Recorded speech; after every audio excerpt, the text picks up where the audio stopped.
तो किसी ने कहा बिना कलश के प्राण प्रतिष्ठा कैसे होगी, किसी ने कहा बिना कलश के प्राण प्रतिष्ठा कैसे होगी, किसी ने कहा जब चुनाव ही प्राण हो तो सोचो कौन सी प्रतिष्ठा दांव पे लगी होगी। लोग तो कुछ कहेंगे, लोगों का काम है कहना, आप जन की बात मत सुनना, सिर्फ मन की बात करना। फिर भी खुश थे हम, फिर भी खुश थे हम।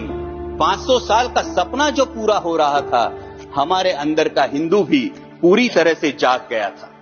तो चल पड़े अयोध्या की ओर, राम लल्ला की दर्शन की आस लगाए। चल पड़े अयोध्या की ओर, राम लल्ला के दर्शन की आस लगाए। जो सामने नजारा देखा वो देखकर दंग रह गए। वो 3 मंजिले, 400 खंबे, 32 सीढ़ियां, जय श्री राम का नारा लगाते हुए हम सीढ़ियां चढ़ने लगे। राम लल्ला से क्या गुहार लगाए ये सोचने लगे। पहली सीढ़ी पर याद आई महंगाई, पहली सीढ़ी पर याद आई महंगाई, दूसरी पर देश में बढ़ती बेरोजगारी, तीसरी पर पत्रकारिता की चरण चुंबकता, चौथी पर सेंट्रल एजेंसीज की संदिग्ध भूमिका। हर सीढ़ी पर कुछ न कुछ याद आ रहा था, हर सीढ़ी पर कुछ न कुछ याद आ रहा था। कहीं 15 लाख का जुमला, कहीं किसानों का आक्रोश था, कहीं महिला कुश्तीगिरों की वेदना थी, कहीं सालाना 2 करोड़ रोजगारों का वादा था, कहीं बढ़ती सांप्रदायिकता थी, तो कहीं चुनिंदा पूंजीपतियों पर मेहरबान हमारी सरकार का चेहरा था। इस वास्तविकता ने झंझोड़ने के बाद, इस वास्तविकता ने झंझोड़ने के बाद भी हम अंधभक्तों की तरह चलते गए।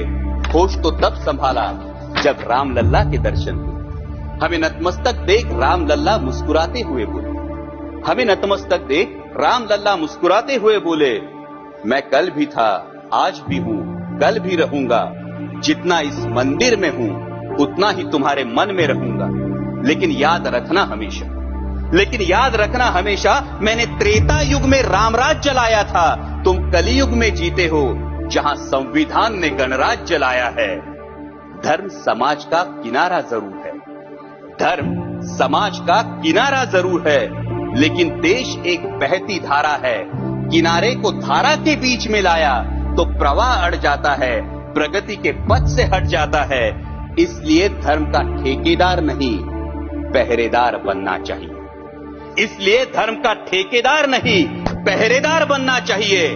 तुम रहो न रहो, वो रहे न रहे, ये देश रहना चाहिए, देश का संविधान रहना चाहिए, देश का लोकतंत्र रहना चाहिए, ये देश रहना चाहिए।